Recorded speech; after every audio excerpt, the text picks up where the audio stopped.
आशियातली सगळ्यात श्रीमंत महापालिका, अनेक राज्यांच्या पेक्षा जास्ती बजेट आहे, म्हणजे 74,427 कोटी वगैरे बजेट आहे यंदाचं. म्हणजे वर्षाचं जे बजेट आहे ते भारतातल्या कुठल्याच महापालिकेचं नाही, दुप्पट तिपटीने जास्त आहे सगळ्या महापालिकांपेक्षा, एखाद्या राज्यांपेक्षा जास्ती आहे.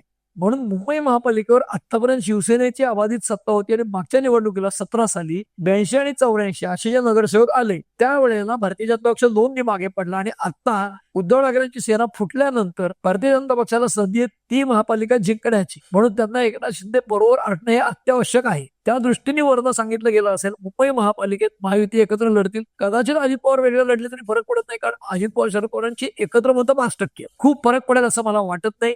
आणि महायुतीला अपर हँड आहेच मुंबईत, पण ते नो स्टॉक अनडन म्हणतो इंग्रजीत, तसं कुठलीही फट ठेवायला तयार नाही. अशा प्रकारे निवडणूक लढतील. 2 ठाकरे एकत्र येऊ, काँग्रेस त्यांच्या बरोबर येऊ, अल्पसंख्य येऊ, त्याच्यात आणखीन काही अलायन्सेस करो, काही करो.